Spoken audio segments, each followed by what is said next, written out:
نحمده ونصلي ونسلم على رسوله الكريم اما بعد فاعوذ بالله من الشيطان الرجيم بسم الله الرحمن الرحيم قل بفضل الله وبرحمته فبذلك فليفرحوا صدق الله العظيم اللهم صل على محمد وعلى آل محمد كما صليت على إبراهيم وعلى آل إبراهيم إنك حميد مجيد اللهم بارك على محمد وعلى آل محمد كما باركت على إبراهيم وعلى آل إبراهيم إنك حميد مجيد۔ انتہائی معزز واجب الاکرام سامعین اکرام، آج ربیع الاول کے حوالے سے بات ہونی ہے۔ سب سے پہلے ربیع الاول کا معنی دیکھ لیتے ہیں۔ ربیع کہتے ہیں بہار کو، اور اول کہتے ہیں پہلی یا شروع کی، تو ربیع الاول کا معنی شروع کی بہار۔ اور ربیع الاول اسلامی سال کا تیسرا مہینہ ہے۔ ربیع الاول کو اس حوالے سے الہ العالمین نے بڑی شان سے نوازا ہے کہ اس مہینے کے اندر الہ العالمین نے اپنے پاک پیغمبر تاجدار مدینہ صلی اللہ علیہ وآلہ وسلم کو پیدا بھی فرمایا، اور اسی مہینے کے اندر الہ العالمین نے اپنے پیغمبر حضرت محمد صلی اللہ علیہ وآلہ وسلم کو اپنے پاس واپس بھی بلا لیا۔ ربیع الاول کی کون سی تاریخ کو تاجدار مدینہ صلی اللہ علیہ وآلہ وسلم کی پیدائش ہے، اس بارے میں محدثین مؤرخین ان کی مختلف آراء ہیں۔ بہرحال دو چیزیں مشترک ہیں کہ آپ صلی اللہ علیہ وآلہ وسلم کی ولادت عام الفیل میں ہوئی، اور دوسری چیز آپ صلی اللہ علیہ وآلہ وسلم کی ولادت پیر والے دن ہوئی۔ دن اور سال، یہ دو چیزیں یہ تو متفق علیہ ہیں۔ کس تاریخ کو ہوئی، اس تاریخ کے بارے میں بہت سارا اختلاف ہے، 2، 8، 10، 12 کہ کون سی تاریخ کو آپ صلی اللہ علیہ وآلہ وسلم کی ولادت ہوئی۔ پھر آپ صلی اللہ علیہ وآلہ وسلم کی وفات ربیع الاول کے مہینے میں ہوئی۔ مشہور اور جمہور علماء کا یہی قول ہے کہ آپ صلی اللہ علیہ وآلہ وسلم کی وفات 12 ربیع الاول کو ہوئی، لیکن اس میں بھی بعض اہل علم نے اختلاف کیا ہے کہ نہیں، آپ صلی اللہ علیہ وآلہ وسلم کا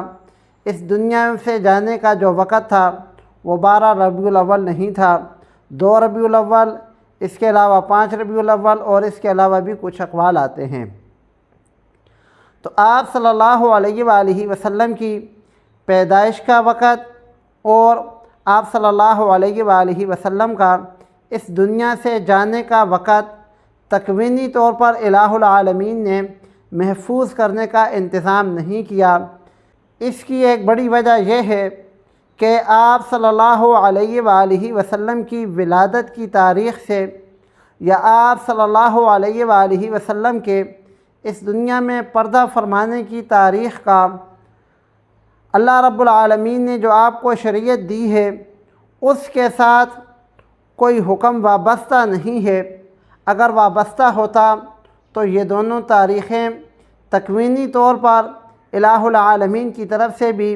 ان کو محفوظ کرنے کا انتظام ہوتا۔ تاجدار مدینہ صلی اللہ علیہ وآلہ وسلم اپنی زندگی میں ان کو محفوظ کرنے کا انتظام کرتے،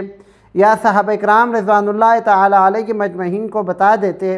اور یہ ممکن نہیں کہ کوئی بات تاجدار مدینہ صلی اللہ علیہ وآلہ وسلم نے صحابہ کرام کو بتائی ہو اور انہوں نے امت تک نہ پہنچائی ہو۔ ربیع الاول کے حوالے سے کہ ہم ربیع الاول کے اندر آپ صلی اللہ علیہ وآلہ وسلم کے ساتھ محبت کا، عقیدت کا اور احترام کا مظاہرہ کس طرح کریں۔ آپ صلی اللہ علیہ وآلہ وسلم نے اپنی زندگی میں جو ہمیں درس دیا ہے، اگر ہم آپ صلی اللہ علیہ وآلہ وسلم سے واقعی محبت رکھتے ہیں، عقیدت رکھتے ہیں اور آپ صلی اللہ علیہ وآلہ وسلم کے ساتھ ہمارا عشق ہے، تو پھر اس کے لیے یہ ضروری ہے کہ ہم آپ صلی اللہ علیہ وآلہ وسلم کی عظمت کے قائل ہوں، ختم نبوت کے قائل ہوں، آپ صلی اللہ علیہ وآلہ وسلم کی سنت مبارک، یہ جو داڑھی ہے یہ ہمارے چہروں پر موجود ہو،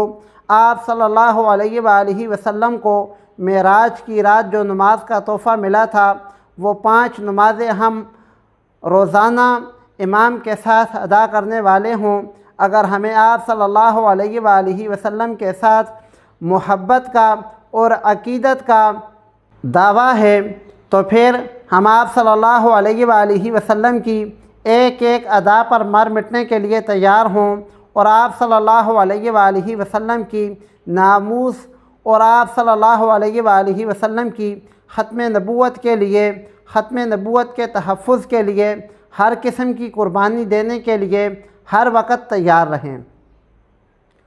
ربیع الاول میں جو ہمارے یہاں مروجہ طریقہ ہے کہ ہم آپ صلی اللہ علیہ وآلہ وسلم کے ساتھ محبت کا، احترام کا اور آپ صلی اللہ علیہ وآلہ وسلم کے ساتھ عقیدت کا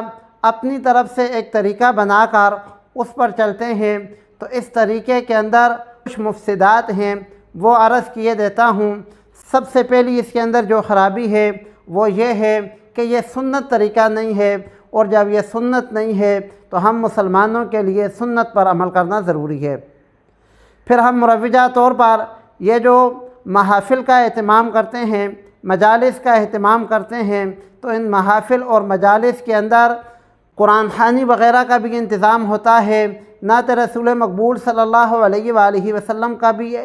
اہتمام ہوتا ہے۔ تو قرآن خوانی کے اہتمام میں ہم اس بات کو مد نظر رکھیں کہ کیا آپ صلی اللہ علیہ وآلہ وسلم کی زندگی میں کسی بھی موقع پر کسی کو بھی ایصال ثواب کے لیے اس طرح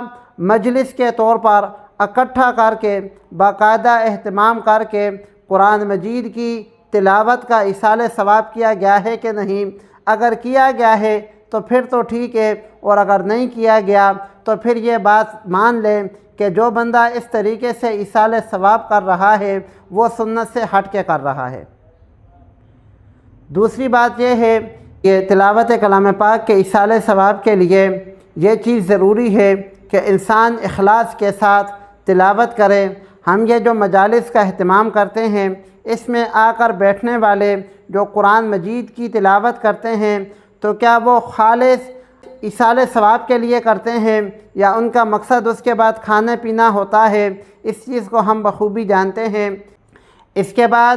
جو وہاں پر نعت رسول مقبول صلی اللہ علیہ وآلہ وسلم کی ایک مجلس ہوتی ہے، اس میں بھی میرے بھائیوں ہم سب سے پہلے یہ دیکھیں کہ ہمارا جو سپیکر لگا ہوا ہے کیا اس سپیکر کی آواز اتنی ہے کہ جہاں تک ہمارا مجمع ہے، یا اس سپیکر کی آواز اتنی ہے کہ اس کی وجہ سے محلے کا کوئی بندہ سو نہیں سکتا، اس سپیکر کی آواز کی وجہ سے محلے کا کوئی بندہ آپس میں بات نہیں کر سکتا، اس سپیکر کی آواز کی وجہ سے کوئی کسی پر فون پر بات نہیں کر سکتا، اس سپیکر کی آواز کی وجہ سے مریضوں کے آرام میں خلل آتا ہے، تو کیا پاک پیغمبر صلی اللہ علیہ وآلہ وسلم کی شان میں نعت پڑھنے والا وہ یہ بات بتا سکتا ہے کہ آپ صلی اللہ علیہ وآلہ وسلم نے ایسی نعت پڑھنے کی ترغیب دی ہے یا نہیں دی؟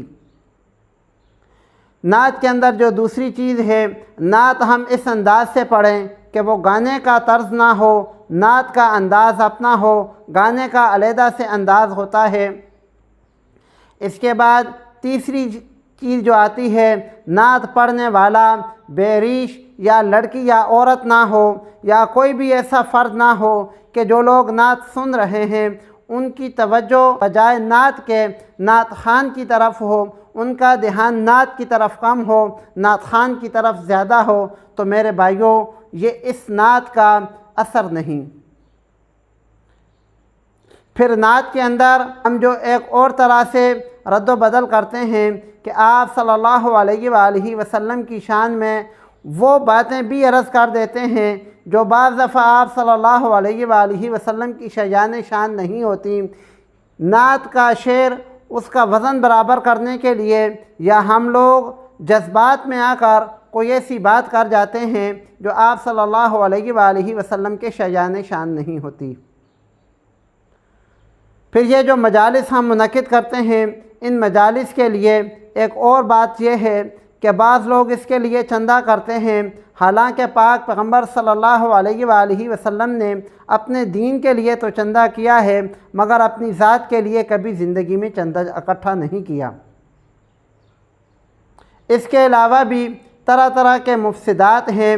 اور طرح طرح کی اس کے اندر خرابیاں پائی جاتی ہیں۔ وجہ کیا ہے یہ خرابیاں پائی کیوں جاتی ہیں؟ وجہ صرف اور صرف یہ ہے کہ یہ سنت طریقہ نہیں ہے۔ اگر ہم سنت طریقے کے مطابق آ جائیں، آپ صلی اللہ علیہ وآلہ وسلم سے اظہار محبت کا جو سنت طریقہ ہے، اگر ہم اس پر عمل کریں تو کوئی بھی کہیں سے بھی کوئی مفسدات، کوئی خرابیاں اس کے اندر موجود نہ ہوں۔ اس لیے آپ صلی اللہ علیہ وآلہ وسلم سے محبت کا تقاضا یہ ہے کہ ہم آپ صلی اللہ علیہ وآلہ وسلم کی تعلیمات کی پیروی کریں، سنتوں کی اتباع کریں اور اپنے 5 فٹ کے وجود کے اندر سب سے پہلے آپ صلی اللہ علیہ وآلہ وسلم کا دین لے کر آئیں، پھر اس کے بعد اپنے گھر میں لے کر آئیں، پھر اس کے بعد محلے میں لے کر آئیں، بجائے اس کے کہ ہم پہلے دن ہی اتنا بڑا سپیکر لگا لیں کہ 2-3 محلوں تک آواز جا رہی ہو۔ میرے بھائیو، پاک پیغمبر صلی اللہ علیہ وآلہ وسلم نے دین کا کام سب سے پہلے اپنے گھر سے شروع کیا۔ سب سے پہلے اپنی ذات کو سنت کا پابند بناؤ، اپنے گھر والوں کو بناؤ، اپنے محلے والوں کو بناؤ، پھر